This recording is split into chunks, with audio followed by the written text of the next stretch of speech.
sono felice di essere qui questa mattina, and that is all the Italian I can afford today.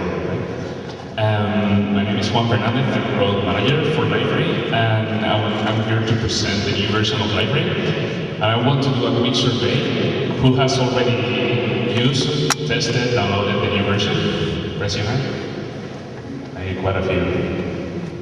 Great. Who's still in 6.0? No one?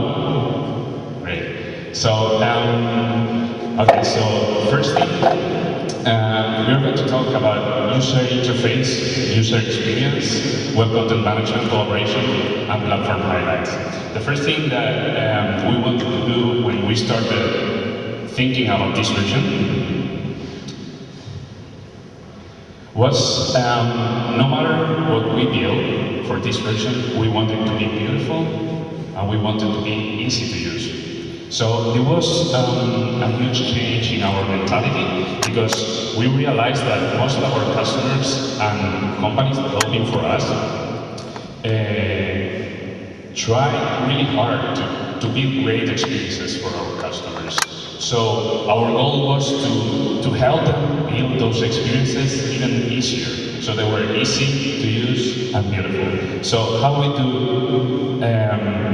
what did we do? The first thing was to create an incredible new theme for you, and for building these new themes, we changed the way we build the themes. So we started using a new version of our UI, which basically is our JavaScript library, which allowed us to create modules and components that were reusable, themable, that were prepared for the mobile world. But changing this new version to this new version of the JavaScript library was not only about the visual impact. We realized that more and more there's a lot of processing power that goes to the client. It can be a mobile phone, a smartphone, a tablet, or it can be the browser. But when you push your processing power into the client, you need to be really careful with the performance, right? So we decided to change not only the JavaScript library, but to change completely the CSS library that we were using, and we started using Twitter Bootstrap. Most of you already knew Twitter Bootstrap because we know some of our customers here in Italy were using Twitter Bootstrap for their projects even before we released this version. So we decided to give it to you out of the box. And why? First, it's because it has a better look and feel. It's much more beautiful for our customers, and because there's a huge library of themes and components already available in their community. So this way, we created a bridge and a link between our community and Twitter Bootstrap's community. It's important to mention that performance has been really improved in Alloy 2.0, and we have invested a lot in making the responsiveness and the sensations for the user much better. This is for the user interface, but what about the user experience? We realized that for most of our customers, there were many small things that we could improve to make their lives easier, right? So we created a team inside Liferay. It was the user experience team, and they started analyzing the behavior of the users using our product. So we started analyzing behavior patterns. When do they have to do clicks to achieve different tasks? How did the information was structured? So we started redesigning the portal at different levels. The first thing that we did was to give more visual information to the final user. We redid all the icons, we used another library for the icons, and we created a whole set of new styles that will make things easier for the user. But it was not only a visual change, it's a behavioral change for our customers. So what we did was to analyze the architecture of our information, and we reorganized how we were showing that information to our customers to reduce the amount of clicks that the users needed to perform each operation, to make sure that the information was there when the user needs it. So we did a lot of R&D, we did research, and we started improving each of our modules, putting them in front of our customers, in front of non-technical users to see their reactions and to iterate. You can see here an example of the evolution of the language component. So we realized, for example, that when people try to translate one of the contents, or whatever, there were struggles with that. So we did about 30 different iterations, testing, seeing the reactions of the customers, to make sure that we have the perfect solution in place. The next main topic is mobile. Who has one smartphone here? Who has two devices here? Great. You see that the amount of people accessing your portals, your website, there has been a huge change in society during the last 3-5 years. So mobile was something, was a fancy word like 5 years ago, something that customers started thinking about, but no one really realized the impact that this would have on their businesses. So when we started seeing the trends, we realized that by 2014, there would be more smartphones and tablets accessing your information than desktops. So 1 year ago, when we started building Liferay 6.2, we saw that when we released the product, we would be there. I mean, this is next month, right? So we decided that we needed to give an answer to those customers who realized that mobile was key for their businesses, and we needed to make our platform enable to support different strategies to support mobile. So we started analyzing the mobile landscape, and what we saw was that there are different strategies. We have the web, mobile web for responsive and for targeted sites, but we also have applications that can be native, can be hybrid. Where should we invest our resources? So we realized that Liferay as a platform should never choose a strategy, should never impose a strategy to our customers. So we decided we were going to support the 4 different strategies. We decided we were going to invest in responsive, in dedicated websites, in hybrid apps, and in native apps. And how do we see this landscape today? So we see that for mobile web, responsive is a must-have. I mean, all customers that have a public website and are not invested in making it responsive or having a dedicated website for mobile is taking away his customers. I mean, you are losing money because of this. So we decided that having a solution for the mobile web was mandatory for us and mandatory for our customers. And then looking at the application for mobile world, there's always hybrid and native, there's always that word, and we didn't want to choose. So we created a set of tools to support those. So first, we think responsive design is the cheapest and easiest way to get to the market soon, to get your message to your market. What do I mean with responsive design? For those who don't know about this, it's basically making your content be aware of the size of the device which is accessing that information, and being able to reorganize your information based on the device which is accessing it. So, but in responsive, it's not only about shrinking your content or squeezing your content to fit a screen, right? It's much more, because mobile device users behave differently when they are using their small devices. So if you try to create, for example, a form with 100 inputs, that's really slow to load in an iPhone. Or if you're trying to use a toolbar, if you have like 20 options in a toolbar, that is not usable on a smartphone.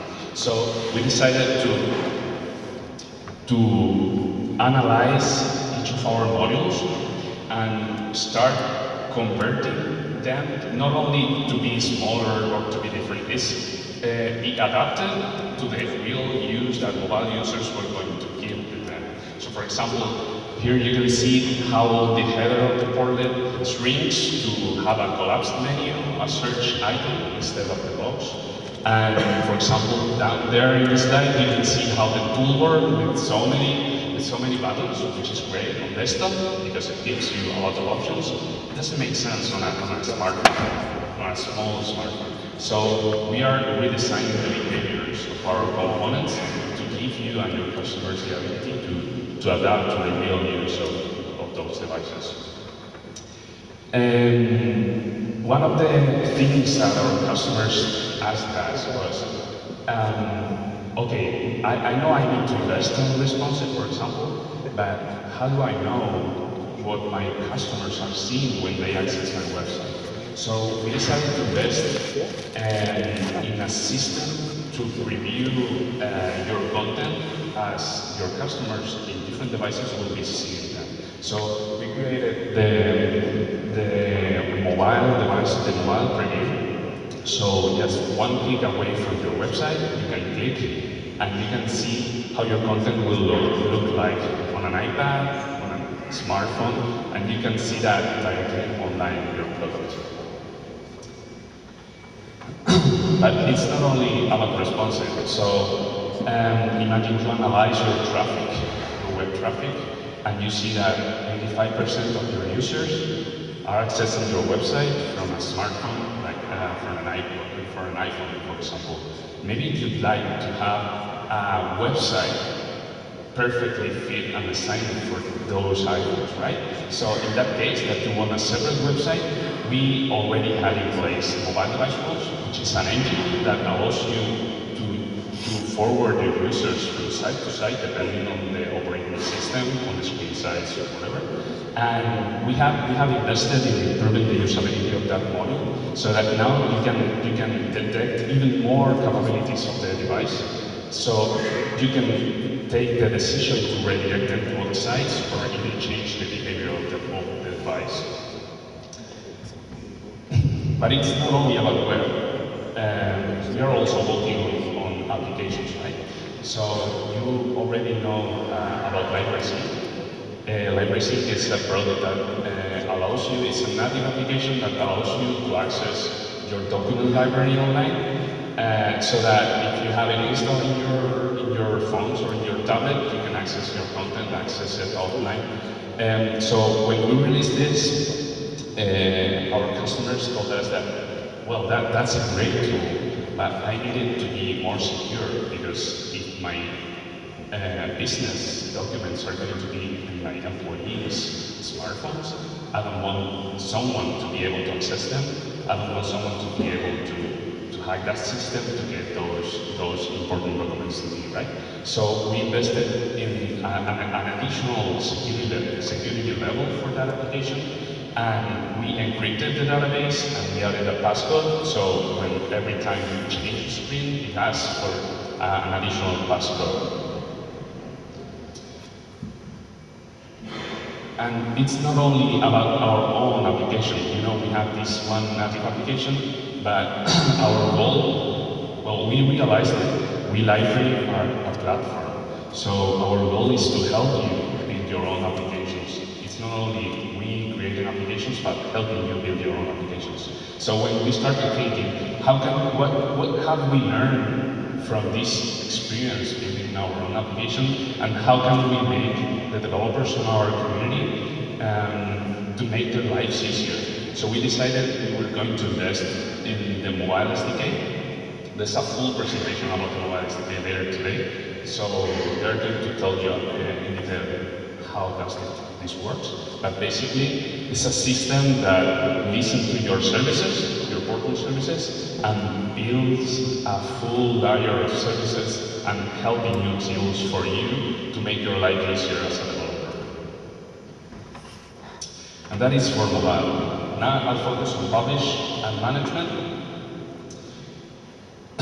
In the line of helping our users do more things with less clicks and without losing the context, we decided to make things easier to publish content, right? So we decided to add a new menu to each website page so that instead of having to add a portlet, then add a content and then publish it, you can just directly drag and drop content to your page. You can directly click on add and it will be published automatically in your page. So we have reduced like the number of steps from 6 to 2 or so. And this is a big change that your users will love. We have used the same panel to add a page. So you knew before it wasn't that easy.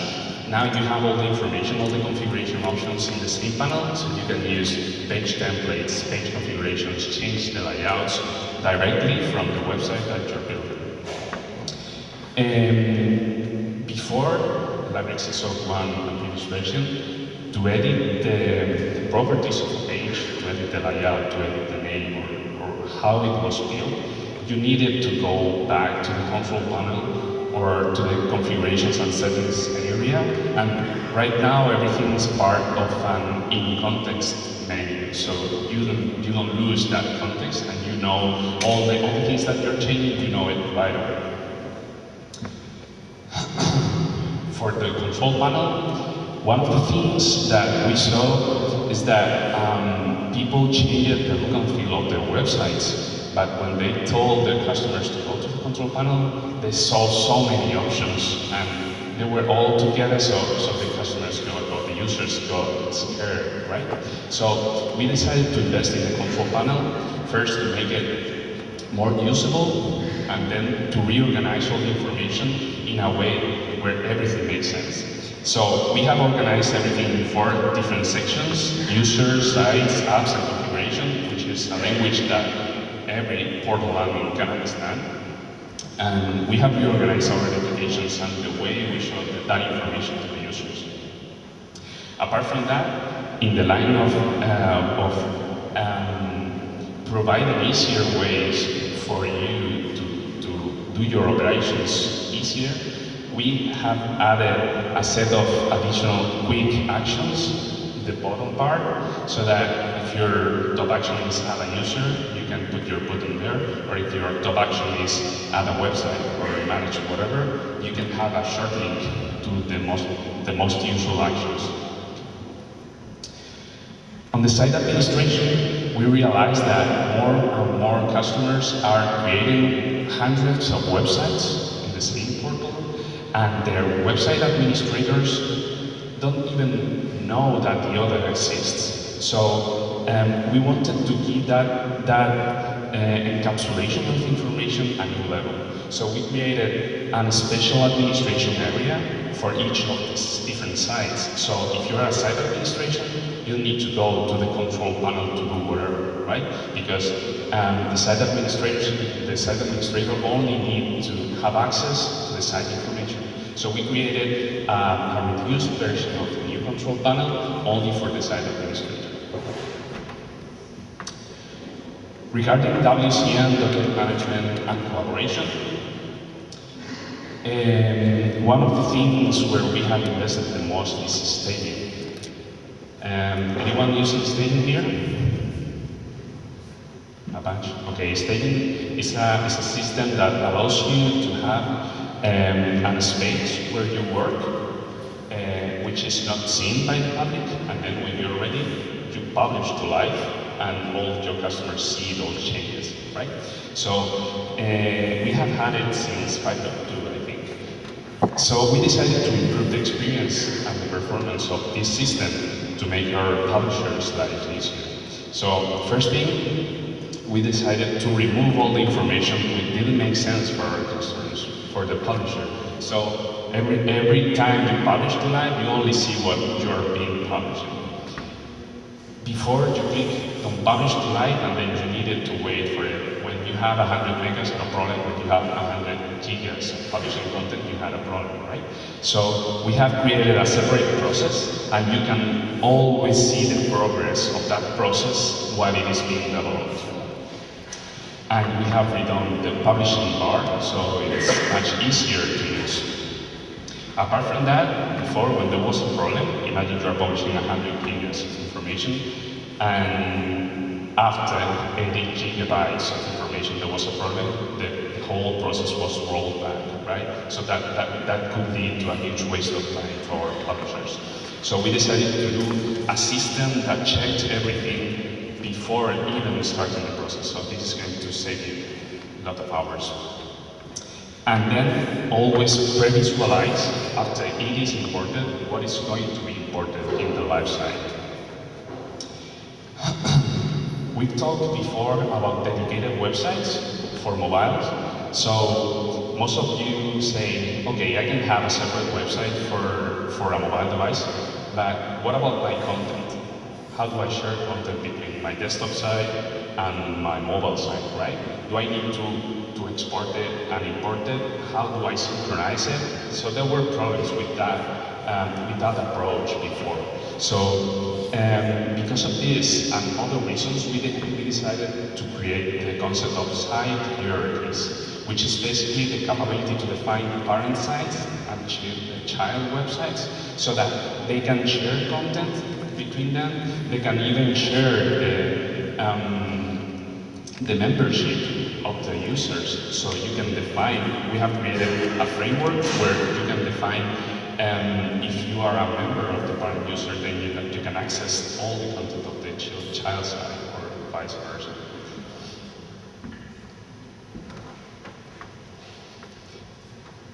One of the other things, if you have a big portal in place, is when someone from HR, for example, approaches you, hey, I have deleted this document, can you recover it? And it was a nightmare, right?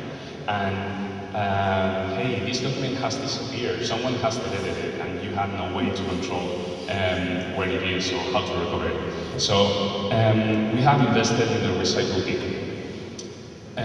What it does basically is that every asset you have in your portal, you can recover it.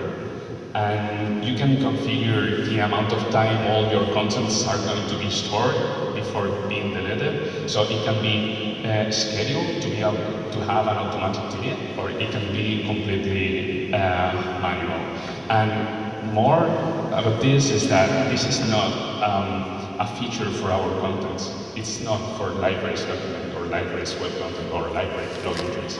It is a framework, so all the assets that you build using the asset framework, you can profit from this. So imagine you have created the concept building in your portal, you can delete buildings and recover them using this framework.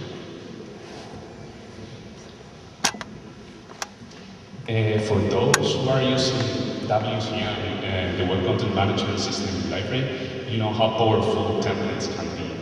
It can change the look and feel of every content in your portal, and you can decide how to show it. But the actual creation of the template we detected it was a painful experience for web developers. So we decided to invest in that experience and help them so that the experience of creating a new template was optimal. So what did we do? In the template editor, we added autocomplete, we added syntax highlighting, we have added a palette of code snippets that you can drag and drop to show your content directly. For the multi-language support, this is important here in Italy, for example, we have added localized page-friendly URLs, so you can have For each page, you can have different translation. This is really good for SEO. We have added more translation. We have added an intelligent language switcher that, based on the language of the user, propose the language on which to show the content. And we have the new UI for multi-language fields, which is really easy to use for users creating content. On the document management side, we have added drag and drop features, so your users don't need to worry anymore about clicking on upload and then publish their content. Just can drag and drop it from their operating systems over the browser. So now it's really easy to upload content to your website. And we have subscriptions to the folders, so you can subscribe to a folder and then detect when there are new documents coming to that folder. The new enterprise calendar, there's a full presentation today about the calendar, so I'm not going to spend much time here. Basically, our customers were saying, our users are used to Google Calendar or to Yahoo Calendar, are used to more modern services, and they want on the intranets, they want something similar to what they're used to. So, and it is not only about calendars, it's about having multiple calendars to different teams in your website, but above all is the ability to manage resources. So we have had this request from our customers for the internet, so we decided to invest in an enterprise calendar that has different views, and above all the ability to create resources like a meeting room, like a projector, or whatever, and being able to know when those resources are available, to reserve them, and to manage those resources for your team. We have invested also in inline editing for blog entries. So you know that for some contents you need to click on it to open a new pop-up, or you need to edit the content. Right now we are investing in a new technology that allows your users to directly click on the content and start editing it inline. So this is a sample blog entry. When you click on it, directly you have the toolbar and everything to edit it, and it keeps saving the content. And this is a technology that, for now, we have invested in blogs as a proof of concept, and we are going. That it's a component that you can apply to your personal components, and we are going to keep investing in this line so that you don't need to go to an edition mode or wherever. You just click on it. Application display templates is one of the big disruptions in this version. Basically, as I've explained before, we have a template system for web content management, but the templating system doesn't affect only WCM. It affects everything in Liferay. You know, Liferay is built using templates that allows you to build the HTML of the page.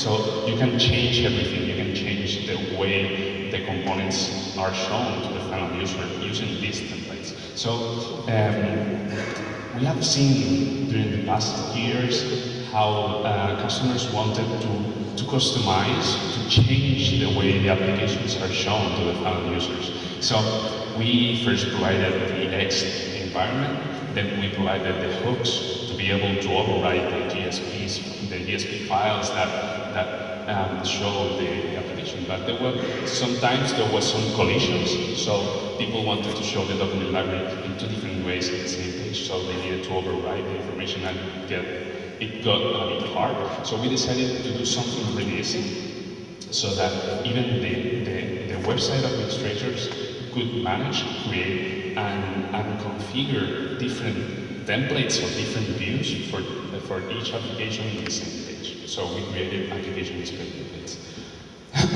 What you see here is the media gallery, which is a simple portlet that it's used just to show images, and looks like this. So with the new system, we are able to create a simple template, which is created on Velocity or in free market, and Once you create that template, it is available for your bullets, and you just need to configure it, and you can make your media gallery look whatever you need, right? So you can change the look and feel, you can change the way the applications are shown, the way the information is shown, just by configuring this new template. And the good thing is that you can share these templates on your different websites, and you can publish them on the marketplace or wherever. So we see a huge future in this new framework. There's also a presentation of application display place today, so I recommend you to attend it. On web content administration, we realized that there were websites built with thousands of web contents. So the administration was getting hard, so we decided to add folders to that web content, and we have improved. Time off. I need to go super fast now. So we have improved the structure editor to make the content administrator's life easier, and well, much more. The slides will be shared later on. Okay. We realized that we are a platform, so we have invested also in improving Liferay as a platform. What we see is that Liferay at the beginning was a monolithic system. Then we added the plugin support, so it could be extended, and you could add. I have time. No problem. 10 minutes. Okay, so I have 10 minutes. I can breathe. No problem. So we saw that Liferay started as a monolithic system that could be extended. Then we put in place the plugin systems so that people could build plugins, and we started taking content, taking functionality from the core to become plugins, so that we reduce the core, and we started building more and more plugins around, right? So we are, through the history of Liferay, we are going through modularization of the product, and we decided to invest in a new framework based on OSCI, which basically orchestrates all this modularization so that you can have a simple core and then a set of external modules that communicate with that core, and allows you to have a system that can survive even if different modules don't exist. Okay, so this is just the beginning of a change in the Liferay architecture, but this will allow us to, for example, build a portal where you can disable the features that you don't need, the modules that you don't need, enable them on the go, on the fly, and even have different versions of each of those modules. So imagine you build a new block system, you can disable blocks in Liferay because it will be a module, and then you have your own version of the block system, and the system will go on functioning even if those modules die. Right? So this is where we are heading as a platform in future versions. We have changed also the app manager to make it easier to use. So now it looks like more like a marketplace inside the product. And talking about marketplace, some of our customers say, well, you do a review of the plugins that people or the community is uploading to your marketplace. But how do I know that plugin is not going to kill my system, right? And there was a security concern around what a plugin can harm in your portal. So if you are a bank or an insurance company, most of those big companies had security concerns. Made total sense, right?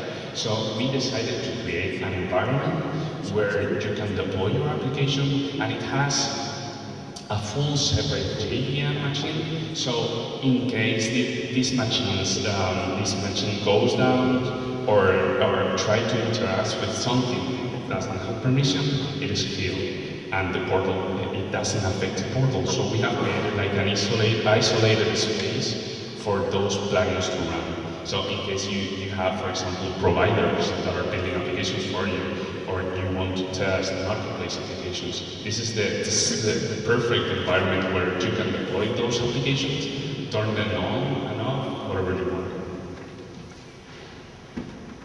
And finally, we are working, and this is going to affect mobile tools, on building on an all-house server to be able to control which applications are accessing their services and to provide a way to authenticate different applications in your portal. This is going to be affecting greatly the mobile strategy. And well, for now, that's all. But we have another presentation there today about new things that are still to come after 6.2 release, and the roadmap vision of Liferay for 7 and the following years that is going to be done by the VP of Engineering of Product Management, Chan. So I recommend you to attend that too.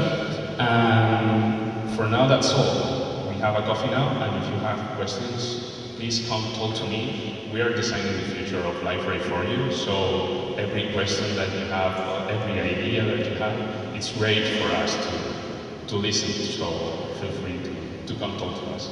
Thank you.